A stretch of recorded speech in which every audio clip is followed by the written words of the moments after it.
Open up Adobe Premiere Pro, start a new project. For the project name,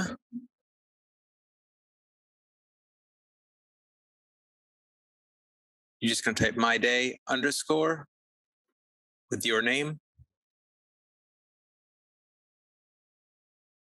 and then hit create.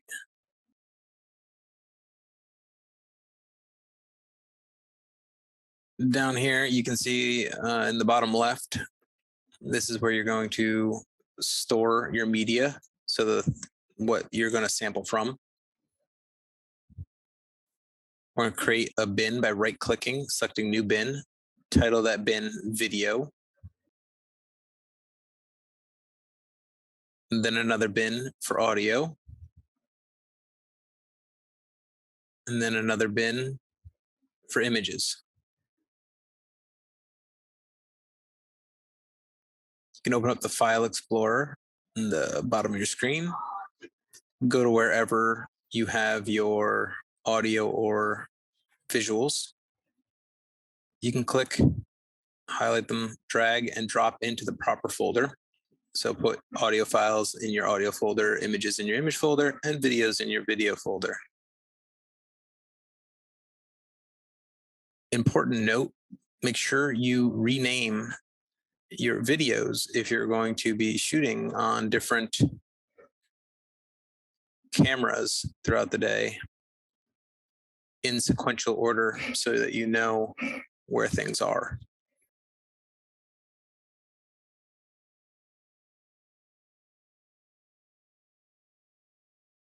Now I'm going to go on that little new thing on the bottom of the left, hit new sequence.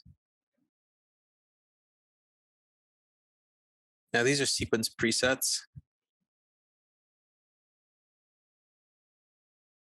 But we're going to go into settings.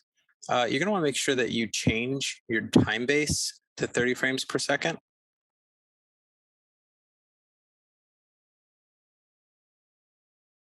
And you want to be 1920 by 1080. That's going to give you a 16:9. And then you hit OK or create, and then you get to your sequence 1. Now you notice that my sequence 1 says 29.97 FPS. It's because I forgot to set it to 30 when I was making this recording.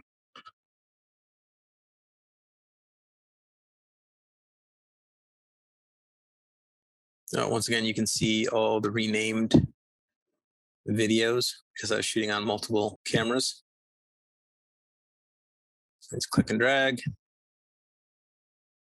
can see it's there. And to add something to your sequence, you just click and move the video.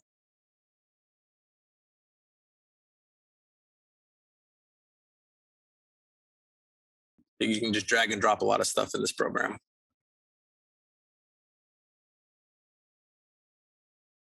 Now, I right-clicked and set frame to size because if you notice, the video itself is a vertical video, but we're using a horizontal frame. So I don't want it to zoom in and try and fill the space. What I want to do is capture everything, but I don't like these black bars on the side. What you can see me doing right now is I can drag the size of each of those basically layers. So you have video layers and audio layers. You can make them taller and smaller. Now the video layers you don't really need to make bigger, but with the audio one, if you make it stand bigger, you can see more. Then I'm gonna go back in, add the rest of my videos, just shift click. Dump them all in.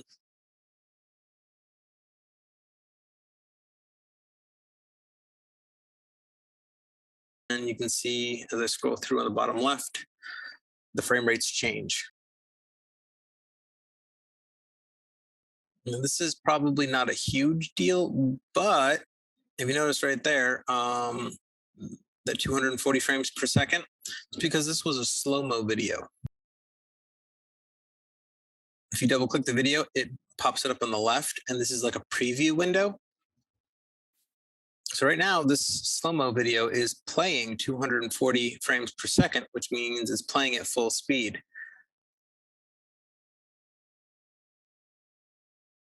But I shot it as a slow-mo. So now when I fix it, I right-click, go up to Modify, then go over to Interpret Footage, assume this frame rate, and I'm going to set it to 30 FPS. Then I'm going to hit OK.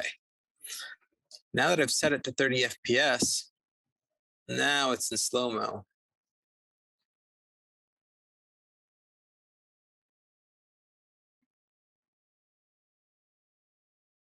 So if you have a video that you want to stay in slow-mo that you're going to add in, you can change the FPS so that it's at like 15 FPS, and it's going to be like half speed, or 10 FPS. But now at 10 FPS, you're going to see individual frames in between. You're going to stop. It's going to start looking like more like pictures in a slideshow and less like a video. But try not to drop below 30 FPS. There's other ways that we can slow down a video after. So I select all of them. Then I go to Modify, Interpret Footage, and now I'm going to assume frame rate for all my videos so that they're all just universal at 30 frames per second. Obviously, the exception being my sequence 1, which I had accidentally forgot to set when I made it. You can play your video up in the program sequence, up in the upper right.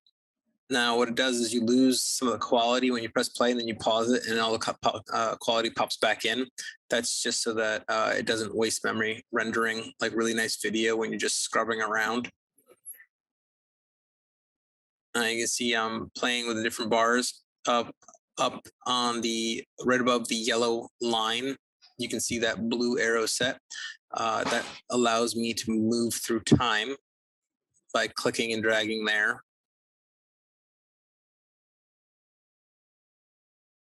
Window Essential Sounds. So what happened is I was going through my sound and I realized that there was a lot of background noise.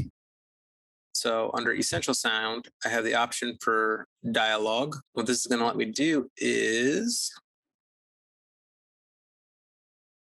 repair and then reduce noise. So if you have a lot of noise in your videos, which you probably will, now you don't want to reduce noise in every video, but before you start cutting up a video, if you know you need to reduce the noise, make sure you reduce the noise before you start cutting up the video.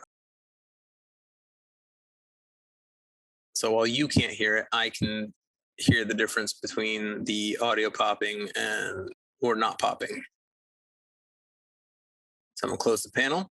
You can see down in the sequence 1, there are those 2 circles with a connecting bar underneath the A2. If you pull and drag those, it zooms in and out, and you can also scrub across the entire content of time.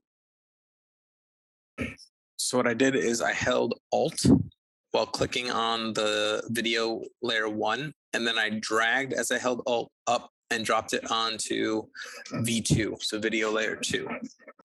A good time to notice that up in the upper left under effects controls, you see source, audio, clip, mixer, metadata, effects controls.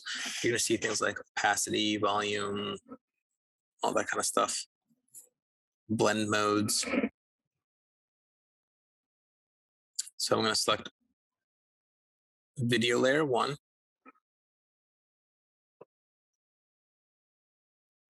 Motion.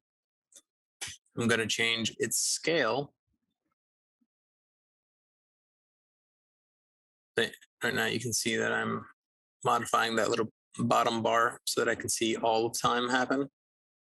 So I'm going to change the scale. If you see when you see that 2 little arrows by each other, if you click, hold down, and move left and right, that's how I'm modifying this. So I made the scale much larger, and I'm going to reduce the opacity a bunch, so down to about 25% for my video. You might do something different. Now you can also put a second video behind if, like, let's say you have B-roll or something like that. You can also do like blend transitions. You can do all sorts of fun stuff. But this is just a basic way of setting it up so that it's not blank. So as soon as I set it to 25, now I'm going to hit the razor tool. So the whole little list of tools. And the razor tool lets me cut the film And then the move tool lets me move the sections that I've cut. Move, select, and then hit delete. I just didn't like the opening like 8 seconds of time, so I just got rid of it. And then what you do is you click and drag stuff to wherever you want it to start. So now the start of my video is what you saw. So you can play through and then stop where you want, or if you want to move even faster and you like know you're looking for certain cues, you can just scrub back and forth by just clicking and dragging, and you can cut out dead space, cut out things that you didn't want to have happen.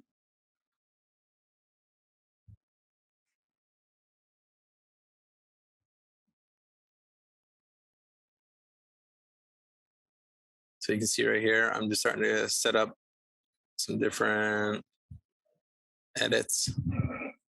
So this is a lot of your editing, is simply removing things that you don't want and organizing it in the order that you do want it.